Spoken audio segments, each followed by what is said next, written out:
Hey guys welcome back to Ankush family blog મારા બ્લોગમાં આપનું સ્વાગત છે. તો ફાઇનલી હવે રાજકોટ જવાનો ટાઈમ થઈ ગયો છે અને કાલ સવારે નીકળવાનું છે રાજકોટ જવા માટે. આ તમે સામાન જો કેટલો બધો સામાન છે, એમ લાગે છે કે આ ગાડીમાં સમાવાનો નથી. અને એમાં પાછા એના નીવના મામા એની માટે છે ને સાયકલ લઈને આવ્યા છે. તો એ જો તમે એનું બોક્સ, આ પાછું એનું બોક્સ, અને સવાર સુધીમાં એવું લાગે છે કે હજી એક બેગ થઈ જશે. તો સામાન એટલો બધો છે ને, તો હવે એવું કંઈક એવું જે જરૂરી નહીં હોય ને, જો નહીં સમાય ને તો કંઈક વસ્તુ મૂકીને જઈશું, બાકી બીજું બધું ભરી દઈશું ગમે તે રીતે. હવે ફાઇનલી જવાનો ટાઈમ થઈ ગયો છે. છેલ્લે છેલ્લે અમારા પાડોશી છે એ નીવને રમાડવા આવી ગયા છે, કારણ કે રોજ એને રમાડતા જ હોય તો કે આજે હું છેલ્લે રમાડીને જાઉં. અને અહીંયા મારા કાકા અને ફોઈ ને દાદા અને બધાને જેને બોલાવે બધા આવી ગયા છે. અને મારું પેકિંગ ઓલમોસ્ટ અત્યારે થાય છે, થઈ જ ગયું છે, પણ યાદ કરીને બધું રાખે છે. અને સંદીપ મને તેડવા માટે લેવા માટે આવી ગયા છે. અને અત્યારે મોસ્ટ ઇમ્પોર્ટન્ટ વસ્તુ જે પેકિંગ કરવાની છે એ છે નીવનું ઘોડિયું. એ ભૂલાવવું ન જોઈએ, બીજું ભૂલાય તો ચાલે. તો અત્યારે કાકા અને મામા એ પેકિંગ કરે છે. અને અહીંયા મારા મામી મને જો બાય બાય કરે છે કે હવે આવજો એમ. અને મારી ટેક્સી આવી ગઈ છે ને ટેક્સીમાં બધો સામાન પેક થઈ ગયો છે ને બધો સમાઈ ગયો છે. વાંધો આવે એમ નહોતું. પહેલાં એમ લાગતું હતું કે કદાચ નહીં સમાય, અને અત્યારે મારે નીકળવાનો ટાઈમ થઈ ગયો છે. રાજકોટ જવા નીકળી ગયા છીએ અને અમે આવી ગયા છે અમારા કુળદેવી માતાજીના મંદિરે. અને અહીંથી થોડી ઘણી માતાજીને ચડાવવા ચુંદડી ને શ્રીફળ ને એવું બધું લઈ લઈએ પ્રસાદી. એ શું છે? છત્તર કે?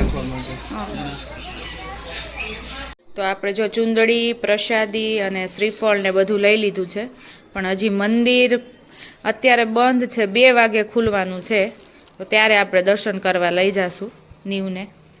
જય બુટ ભવાની માત કી જય. કે નીવ જય બુટ ભવાની માતાજી.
ઘરે પહોંચી ગયા છીએ ને અત્યારે જમવામાં પહેલા સુકરની લાપસી કરી નાખીએ, કારણ કે સ્ટાર્ટિંગમાં પહેલા લાપસી, મગ લાપસી કરવા પડે. ભગવાનનું નામ લઈને, માતાજીનું નામ લઈને અત્યારે માં લાપસી કરવા મૂકી દીધી છે.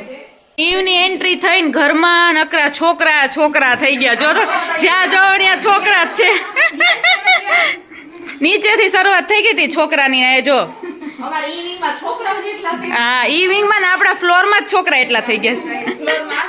હા, તો સવારના 6:30 થઈ ગયા છે અને હું ઉઠી ગઈ છું, કારણ કે ટિફિન બનાવવાનું છે. તો અત્યારે કાંઈ 10 સૂચતી નથી ઘરમાં કે કઈ વસ્તુ, બધું વસ્તુ પેકિંગ કરીને, વાસણ બધું ચોખ્ખું કરીને, કોથળા ભરીને પેકિંગ કરીને ગઈ હતી. અત્યારે બધું ખોલીને એમાં અંદર કરિયાણું બધું ભરીને પછી હવે રસોઈ બનાવવાની છે. તો તમે જુઓ કોથળામાંથી વાસણ બધાય કાઢી લીધા છે, પણ ફર્નિચરને લીધે બધા ધૂળ થઈ ગયા છે. અને અહીંયા બધું કરિયાણું થોડું ઘણું અહીંયા બધું મૂકી દીધું છે ને અહીંયા મગ અને ભાત બને છે ને બધું એમને અસ્ત વ્યસ્ત છે. હવે મસાલિયું ભરવાનું છે તો બધું ઉટકીને એમાં બધી વસ્તુ ભરીને પછી થોડી ઘણી રસોઈ થાય. અને હજી આ ડ્રોવર ને બધું છે એ બધું થોડુંક સાફસૂફ કરીને પછી બધી વસ્તુ મૂકાશે. અહીંયા જો આ બાલ્કનીમાં કબૂતર ઈંડા મૂક્યા છે તો ઈંડાની ઉપર જ એને સંભાળ રાખીને જ આ બેઠું હોય છે. અને આની હાલત જોવો બાલ્કનીની, કેટલો કચરો થઈ ગયો છે. તો અત્યારે ઈંડા મૂક્યા છે એટલે જ્યારે બચ્ચા થાય ઉડી જાય પછી આપણે માળાને બધું સાફ કરીશું, ત્યાં સુધી એમને રહેવા દઈએ. હમણાં હતી ને એટલે હલનચલન થતું નહોતું ને એટલે આ ઈંડાને એવું મૂકી જાય ને માળો કર્યા રાખે. આમ જો કેવું સંભાળ રાખીને બેઠી છે, અહીંથી હલતું જ નથી કબૂતર, ત્યાં ત્યાં બેઠું છે એક ધારું. અહીંયા બેઠું રહે ને જોયા રાખે, આ બારી ખુલે ને એટલે જોયા રાખે. અને આ બાલ્કનીમાં આપણે કેટલા બધા કુંડા હતા, કેટલા બધા છોડ વાવ્યા હતા, પણ બધા બળી ગયા છે પાણી ન મળવાને લીધે. એના લીધે જો આ બધા બળી ગયા છે. અને આ એક ખાલી એલોવેરા તમને દેખાતું હશે, એલોવેરા એક છે. અને બાલ્કનીમાં બધું ભર્યું છે કારણ કે હમણાં બધું એમનામાં જતું ને એટલે આપણે બધું સાફ કરવાનું છે અને પછી આપણે અહીંયા કપડાં સુકાવાશે. મારા બધાય છોડ બળી ગયા છે ને તો બહુ જીવ બળે છે કારણ કે મેં આમ નાના છોકરાની જેમ આમ જતન કરીને બહુ જ ઉછેર કર્યો હતો ને સારી રીતે વાવ્યા હતા અને સારો એવો ગ્રોથ પણ થયો હતો અને મસ્તના બધા કલરિંગ ને એવા હતા. પણ અત્યારે બધા બળી ગયા છે. તો હવે આપણને ટાઈમ મળશે ને ત્યારે આપણે લાવીશું. અત્યારે મને નથી લાગતું કે ટાઈમ હોય, તો અત્યારે એક સાઈડ બધા કુંડા મૂકી દઈએ અને પછી જ્યારે ટાઈમ મળશે ત્યારે સારી રીતે વાવીશું અને એનું જતન કરીશું.